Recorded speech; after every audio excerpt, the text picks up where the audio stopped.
निजर नामांकन पत्र दाखल कर सत्यवादी बीजेपी विधायक प्रार्थी श्रीजुक्त ओम प्रकाश मिश्र 10,000 रु ऊर्ध्व समर्थकों सह एक विशाल बाइक रैली में पुरी अभिमुखे करथिले यात्रा। महाप्रभु श्री साकी गोपीनाथंकर आशीर्वाद नहीं यह यात्रा आरंभ करथिले। सत्यवादी निर्वाचन मंडलीर बीजेपी प्रार्थी ओम प्रकाश मिश्र 10,000 रु ऊर्ध्व कर्मी और समर्थकों सांगरे धरी निजर नामांकन प्रार्थीपत्र दाखल करछंती। श्री मिश्र कणास ब्लॉक जंकिया गड़साहीर मेड़न पड़िया ठारू एक विशाल मोटरसाइकेल शोभायात्रा रे बाहरी कणास बजार स्थित कुंजेश्वरी को पूजार्चना करने सह आशीर्वाद नहीं सिरेई जंघार विजीपुर छक दे सुकल मधुबन अड़गुम नुआ समेश्वरपुर दे बनेपुर छक दे महाप्रभु श्री साकी गोपीनाथ मंदिर निकट में पहुंची सेठारे महाप्रभु साकी गोपीनाथ और माँ राधाराणी ठारू आशीर्वाद नहीं हजार हजार कर्मी शुभेच्छुओं सहित साखीगोपाल बजार परिक्रमा करते। डीजे सांगों को साउंड पंजाबी बाजा ढोलर माड़ ताले ताले झुमी शोभायात्रा। शोभायात्रा जावा समय साखीगोपाल बजार रास्ता घाट में देखा मिलता विशेष भाव जाम। तांको सहित पुरी सांसद प्रार्थी डॉक्टर संबित पात्र जिला परिषद सभ्य रतिकांत मिश्र सहित विभिन्न पंचायतर भारतीय जनता पार्टी समर्थित सरपंच और समिति सभ्य प्रमुख उपस्थित रही देखा मिलता। तेबे साखीगोपाल पुलिस भिड़ नियंत्रण कर सक्षम होता एवं एक विराट शोभायात्रा रे बाहरी समस्त कर्मी माने प्रबल खरा सत्वे निजर प्रार्थी श्री ओम प्रकाश मिश्र को दृढ़ दृढ़ समर्थन देवा सहित विशाल रैली रे यात्रा करी पुरी अभिमुखे पहुंची एवं श्री मिश्र यह देखि भाव विहल देखा मिलता।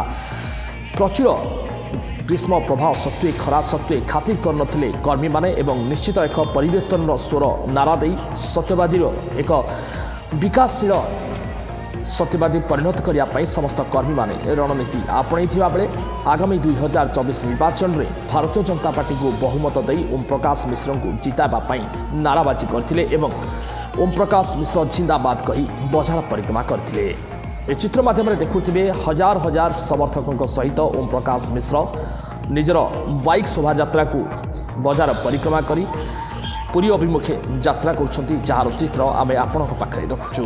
गाँव प्रत्येक महिला ठारू आरंभ करी युवती युवक ठारू आरंभ करी विशेष भाव में ओम प्रकाश मिश्र को भल पाइबा देखा मिलता एवं यही यात्रा रे समस्त समर्थक शुभेच्छु तांको सहित साथ दे पुरी अतिरिक्त जिलापाल कार्यालय निकट में पहुंची एवं सेठारे नामांकन पत्र दाखल करथिले।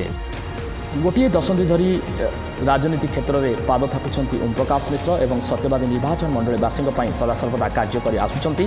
चलित निर्वाचन में सत्यवादी निर्वाचन मंडलीवासी निश्चित तांको परे आशीर्वाद प्रदान करने सहित तांकु एही विजय टीका पिंधाइबे बोली आशा बांधिछंती ओम प्रकाश मिश्र। आज नामांकन पत्र दाखल कलु। आज सत्यवादी रे कणासर माँ कुंजेश्वरी दर्शन लाभ कलु। सत्यवादी ठाकुर प्रभु साखी गोपाल जी को आज दर्शन करके आज प्रार्थीपत्र दाखल कलु। साधारण लोकों भितर उत्साह रही। ये निर्वाचन देखो बीजेडी बीजेपी भितर लड़े नुहे मु आगु कहूली ये निर्वाचन सत्यवादी जनसाधारण लड़ुचंदे। मु आज्ञा निमित्त मात्र मु केवल सत्यवादी स्वाभिमान लड़ुवा साधारण लोकंर मु जड़े प्रतिनिधि भावे जड़े साधारण लोक भावे मुझे आसिक नामांकन पत्र दाखल कर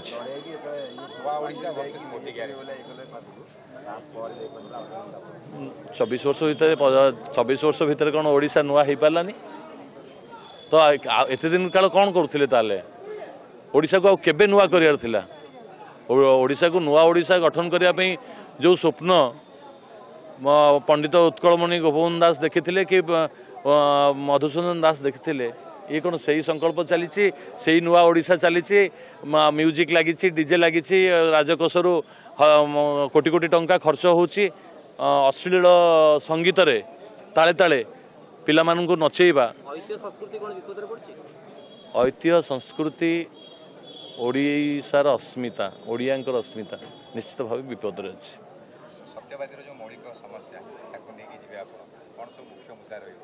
मौलिक समस्या सत्यवादी मु कहूली ओडिशार राजधानी मात्र 40 किलोमीटर दूर आज्ञा किंतु अनग्रसरतार बोधहुए सत्यवादी 147 निर्वाचन मंडली 1 नंबर निर्वाचन मंडली केबे भी ना आप देखुना ଆପଣ ଯଦି লিস্ট খোলিবে ଆପଣଙ୍କର ସବୁଠୁ ଗୁରୁତ୍ୱପୂର୍ଣ୍ଣ କଥା ହେଉଛି ଆପଣଙ୍କର ଯେକୌଣସି ନିର୍ବାଚନ ମଣ୍ଡଳୀରୁ ଦାଦନ ଖଟିବା ପାଇଁ ଯାଉଥିବା ଲୋକଙ୍କର ସଂଖ୍ୟାରୁ ଜଣାପଡ଼େ ଯେ ସେ ଅଞ୍ଚଳରେ ବିକାଶର ମାନଦଣ୍ଡ କ'ଣ। ଲମ୍ବା ଧାଡ଼ି ଲାଗିଛି। ଦୁଇଟି ଚାଷ କରିବା ପାଇଁ ଆଜି ବି ଚାଷୀ ବିକଳ। ଯେଉଁ ଚାଷୀର ଜମି ଦୁଇଟି ଚାଷ ଦେବ ଆଜ୍ଞା, ସେ ଖଟିବା ପାଇଁ ବାହାରକୁ କାହିଁକି ଯିବ? ବାହାରକୁ ଖଟିବା ପାଇଁ ଦାଦନ ଖଟିବା ପାଇଁ କାହିଁକି ଯିବ? ଆପଣ ନିଜେ କହୁନାହାନ୍ତି। ଆଜି 5 ବର୍ଷ ହେଇଗଲାଣି। ଏ 5 ବର୍ଷ ଭିତରେ ଲୋକ ଏବେ ବି ପଲିଥିନ୍ ତଳେ ଅଛନ୍ତି। ଯେଉଁ ପଲିଥିନ୍ ତ ପ୍ରଧାନମନ୍ତ୍ରୀ ଆବାସ ଯୋଜନାଟିଏ ପାଇଁ ଜିଓଟିଏ କରାଗଲା, ଲୋକଟି ସାଧାରଣ ଲୋକଟି ପାଇବା ପାଇଁ ଚାହିଁଲା, ଆଜି ତାର ପ୍ରଧାନମନ୍ତ୍ରୀ ଆବାସ ଯୋଜନା କାଟି ଦିଆଗଲା। ଶୁଣନ୍ତୁ, ବକୁଳ ବନ ଆପଣ ଯଦି ଏବେ ବି ଦେଖିବେ 24 ବର୍ଷ ଭିତରେ ବକୁଳ ବନର କୌଣସି ସଂସ୍କାର ଆସିଲା ନାହିଁ। ସେମିତି ଭୁଲୁଣ୍ଠିତ ହେଇକି ପଡ଼ିଛି। କେଉଁଠି ନା କେଉଁଠି ଏ ସତ୍ୟବାଦୀ ମାଟି ଗୁମୁରି ଗୁମୁରି କାନ୍ଦୁଛି। ବକୁଳ ବନର ହଜିଯାଇଛି ସେ ସୌନ୍ଦର୍ଯ୍ୟ। କେଉଁଠି ନା କେଉଁଠି ବର୍ତ୍ତମାନ ଅରାଜକତାର ବର୍ତ୍ତମାନ ପୃଷ୍ଠଭୂମି ହେଇଛି। ମଧୁଆମାନଙ୍କର ଆଡ଼ାସ୍ଥଳୀ ସରକାର ପଲଟିଛନ୍ତି, ବନେଇଛନ୍ତି ବକୁଳ ବନକୁ। ଯେଉଁ ବକୁଳ ବନରେ ଦିନେ ଆପଣଙ୍କର ମଣିଷ ତିଆରି କାରଖାନା ଭାବେ ଯେଉଁ ଅଞ୍ଚଳ ସମଗ୍ର ଭାରତବର୍ଷରେ ପ୍ରସିଦ୍ଧି ଲାଭ କରିଥିଲା, ବର୍ତ୍ତମାନ ତାର ଅବସ୍ଥା ହେଉଛି ଏହା। ଆଉ ବାକି ରହିଲା ଓଡ଼ିଆ ବିଶ୍ୱବିଦ୍ୟାଳୟ। ଓଡ଼ିଆ ବିଶ୍ୱବିଦ୍ୟାଳୟର ଗୋଟେ ସ୍ୱାଗତଯୋଗ୍ୟ ପଦକ୍ଷେପ। ଏ ସଂଗ୍ରାମ ପାଇଁ ଆମେ ବିଗତ ଦିନରେ ବହୁତ ଥର ସଂଗ୍ରାମ ବି କରିଛୁ ଯେ ପଣ୍ଡିତ ଉତ୍କଳମଣି ଗୋପବନ୍ଧୁ ଦାସଙ୍କ ମାଟିରେ ଓଡ଼ିଆ ବିଶ୍ୱବିଦ୍ୟାଳୟଟିଏ ହେଉ। ତେଣୁ ଓଡ଼ିଆ ବିଶ୍ୱବିଦ୍ୟାଳୟଟିଏ ହେବାର ଆର କେବଳ ରାଜ୍ୟ ସରକାରଙ୍କର ଗୁରୁତ୍ୱ ଯେ ଅଧିକା ସେ କଥା ନୁହେଁ, ଆଦେହରେ କେନ୍ଦ୍ର ସରକାରଙ୍କର ବି ସହଭାଗିତା ଅଛି, ସହଯୋଗ ଅଛି। ଏବଂ ବିଦ୍ୟାଳୟ ଓଡ଼ିଆ ବିଶ୍ୱବିଦ୍ୟାଳୟ ପାଇଁ ବିଗତ ଦିନରେ ବହୁତ ଥର ଆମେ ଆନ୍ଦୋଳନ କରିଛୁ। ଏବଂ ସତ୍ୟବାଦୀର ଜନସାଧାରଣ, ସ୍ୱାଭିମାନୀ ମଣିଷ, ଏମାନେ ସମସ୍ତେ ଆନ୍ଦୋଳନ କରିଛନ୍ତି। ଏ କୌଣସି ବ୍ୟକ୍ତିଗତ କଥାରେ ଓଡ଼ିଆ ବିଶ୍ୱବିଦ୍ୟାଳୟ ହେଇଯାଇନି କି ସରକାର ବିଧାନସଭାରେ ପାରିତ କରିକି ଓଡ଼ିଆ ବିଶ୍ୱବିଦ୍ୟାଳୟ କରିନାହାନ୍ତି। ବିଭିନ୍ନ ସମୟରେ ଆମେ ରାଜରାସ୍ତାକୁ ଓହ୍ଲାଇଲା ପରେ, ଆନ୍ଦୋଳନ କଲା ପରେ ଓଡ଼ିଆ ବିଶ୍ୱବିଦ୍ୟାଳୟର କଥା ମନକୁ ଆସିଛି ସରକାରଙ୍କର। ତେଣୁ